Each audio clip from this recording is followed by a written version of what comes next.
What's up, Shabbat, for another reaction? In today's video, we have why WWE killed its own Edge in 2008. This one, they went PG by Wrestling Historian. This probably some of the best wrestling videos I watched. I ain't gonna lie, you got some good ass videos, bro. Wrestling Historian. In the late 1990s, WWE's Attitude Era I ain't gonna lie, F Vince McMahon, but bro, look, he was a meme. He was a meme. I ain't gonna lie, his facial expressions was funny as hell. pushed the boundaries Freaky ass old nigga. Them skits, that was really how he was. A freaky old nigga that's saying woman and cheating on his wife.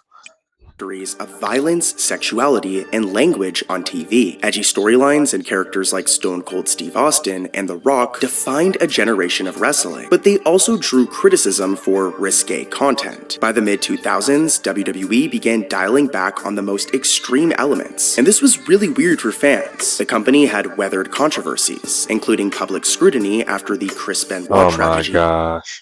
and was looking to soften its image. Signs of this shift appeared a little bit before 2008, when overly sexual gimmicks were toned down and bra and panty matches, a regular norm of the ruthless aggression era, were quietly phased out. The company even launched a WWE Kids magazine in 2008 to court younger fans. And while all of these moves hinted that WWE was preparing for a major Don't get me wrong now, it was still wild shit going on in the PG era, like that whole Undertaker and CM Punk shit. What CM Punk was disrespecting Paul Bearer and had fake ashes and poured them on Undertaker. Like, we just reacted to that, you know what I'm saying?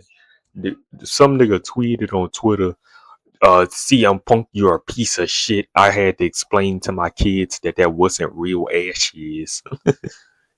change in direction. And that's what we're going to be talking WWE, you're going too far about in this video. We're going to document this transition and talk about why the WWE went family friendly in 2008. On July 22nd, 2008, WWE announced that all of its programming would now carry a TV PG rating, thus ending the TV 14 era of more adult-oriented content. And I mean, let's be real, WWE was absolutely pushing the lines of TV 14. I mean, remember when Edge and Lita were going to bang on Raw? Well, this transition was swift. Longtime viewers noted that what had been acceptable on WWE television one month, Yang, y'all letting Rikishi do that to y'all?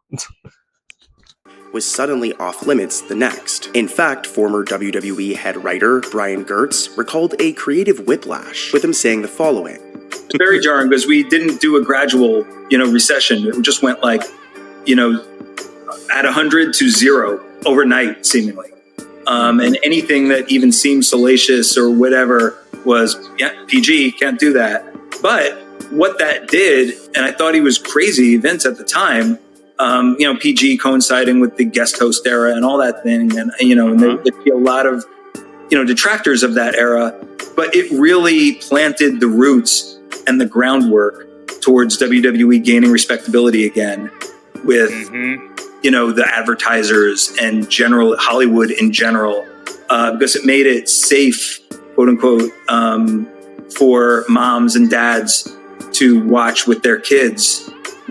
Moving to PG meant sweeping content changes across WWE shows. So for example, in-ring violence was noticeably muted, especially chair shots to the head, and bouts with excessive blood. Profanity and crude humor were scaled way back, and one positive is that overt sexuality was pretty much banished from the product entirely. Trust me, I've been watching a lot of ruthless aggression era WWE, and it was rough, guys. The girls were treated rough back in the day. Even small details were gesturing on live TV.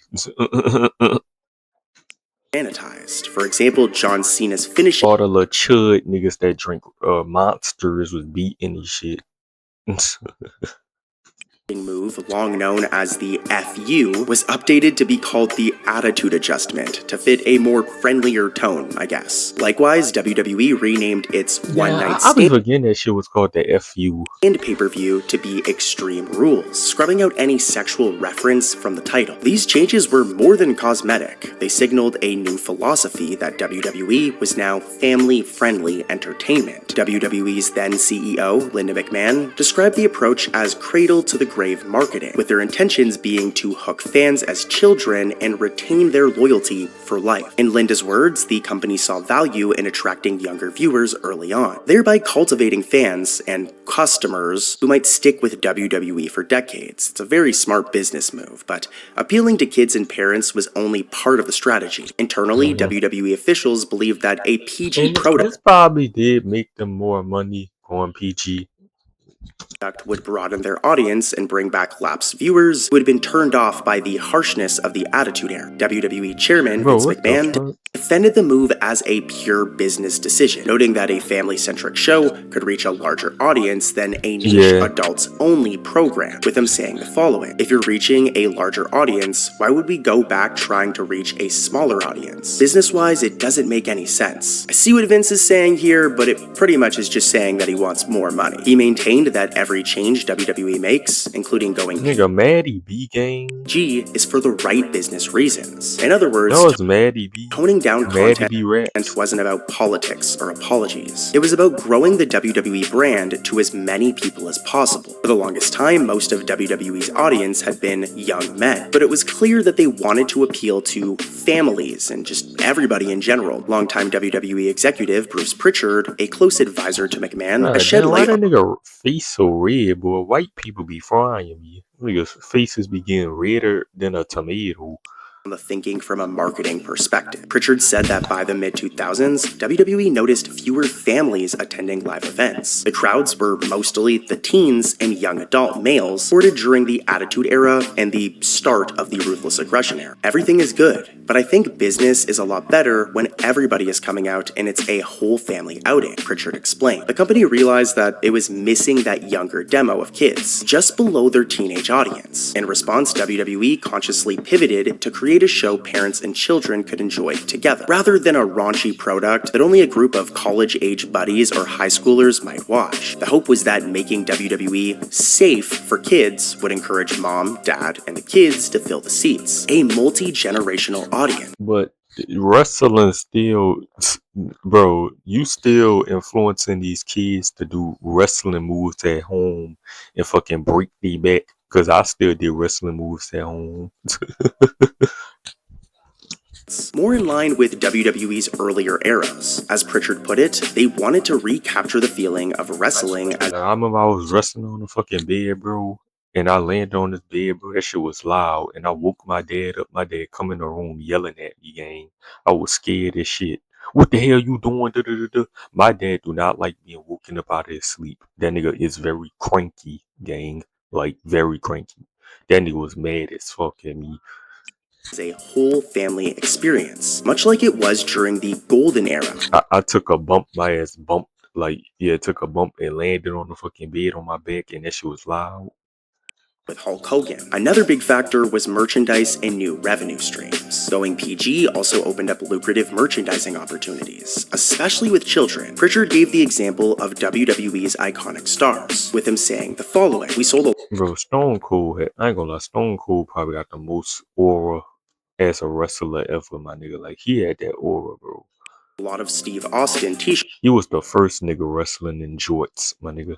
Well, no, he ain't wrestling jorts. That was just his attire sometimes. We wanted to sell more I just wish his career was longer, bro. That fucking neck injury, bro. God damn. toys and broaden that demographic. During the edgier years, WWE made a mint selling apparel and edgy merchandise to its teenage and adult fans. I mean, who could forget But the merch was way better back then. This new WWE merch is terrible. Let's look at the WWE merch right now. Let's go on the website.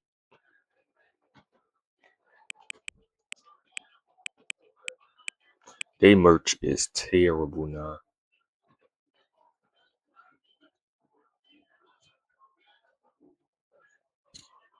Oh, I'm getting tired as hell, bro. Running it up. We don't need no sleep. Like this WrestleMania, this shit trash. Like, look at these Kit Wilson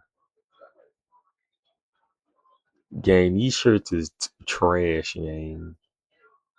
Let's see bestsellers. Danhausen t-shirts is one of the best sellers. But this is trash. Rhea Ripley t-shirt.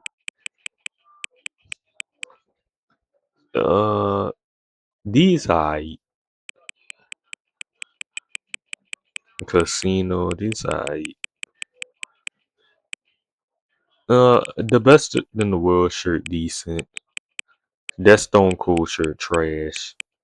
The NWO, the John Cena shirts, okay.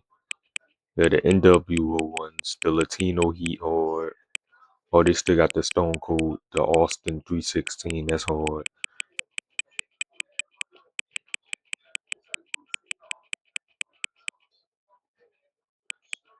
NWO hard. I like the DX shirts. Yeet and they easy. That's trash. D-Generation X, the CM Punk Nexus shirt. That's hard. Hustle, loyalty, respect. Yeah, but a lot of these trash though, bro. Like the CM Punk shirts. CM Punk probably got the best merch for wrestler right now. Superstar right now. About the iconic Austin 316 shirts. But a tamer, kid-friendly project could fuel sales of action figures, games, and toys in a way that the Attitude Era never did. Pritchard noted how in earlier eras, Hulk Hogan's cartoonish heroics moved mountains of merchandise to kids, from action figures to lunchboxes, whereas a more adult-oriented product had limits on the toy shelf. So, the push to PG was, at least in part, a push to win back the toy market and partner with major children's brands. Indeed, Yeah, they soon made after going more. PG, They made WWE more struck money a going landmark PG. deal with Mattel to produce WWE action figures starting in 2010. That partnership might never have happened if WWE programming was still filled with chair shots, blood, and those wild bra and panties matches. Like, dude, Vince McMahon was wildin' in the early 2000s. It's fucking Yeah, he's wild. We seen the allegations, nigga. Well, it ain't allegations, the truth, nigga. That's why you got fired. He's wild. He's a horrible person. crazy some of the shit that guy got away with on television. Anyways, back to the point. Another A big nasty freak. reason for this change was sponsors. In the Attitude Era, many mainstream companies shied away from advertising with WWE due to the violent and sexual content. By 2008, WWE saw a chance to change that. According to then WWE Chief Marketing Officer Michelle Wilson, WWE realized it needed to get back to its roots, the Did Vince McMahon essay her? multi-generation Both Vince ass. aspect of the brand in order to bring on corporate partners and even charities that had been out of reach. By switching to family-friendly programming, WWE suddenly became safe for blue-chip brands that would have never touched the old product. The results were immediate and dramatic. Household name sponsors like Mattel, Nestle, General Mills, Frito-Lay, and Kraft signed on for the first time. John Cena, the squeaky clean superhero babyface of the PG WWE era, wound up on 8 million boxes of Post's Fruity Pebbles cereal after an in-ring joke about his colorful t-shirts turned into a real God damn it. But there'll never be a wrestler as big as John Cena again. The company Triple H don't want it. They don't want nobody being bigger than the sport of wrestling being that over. They don't want that ever again. I don't think they want that to happen. marketing campaign. McMahon's bet that advertisers would come running proved to be correct. WWE reported that sponsorship revenue jumped from $7.4 million in 2008 to over $20 million annually a few years later. In fact, by 2013, the company said its sponsor and partnership revenue had nearly tripled since the move to PG, thanks to the deals we already mentioned, like the one with Mattel and with Fruity Pebbles. But the true question is, did it work? And how did lifelong WWE fans, people that have been watching the product for the past 5 years, how did they feel about this change? Well, not everybody greeted the PG era with open arms. A segment of WWE's hardcore fan base, people like me, were dismayed by the new tame WWE. By 2009 and 2010, older fans felt alienated by the kid-oriented direction. Some of these fans flocked to rival promotions like TNA or Ring of Honor, while others simply tuned out, complaining that WWE had become too cartoonish. The criticism was loud enough that WWE performers themselves took notice. For example, superstar Dave Bautista later admitted that he was unhappy with the PG rating, feeling it made the product less cool, and also contributed to his 2010 departure. And one of the reasons why he left was because the PG-13 or PG direction. It just felt like they went. Oh yeah, that nigga got hit with a nasty fine for doing something on live TV. What he said it?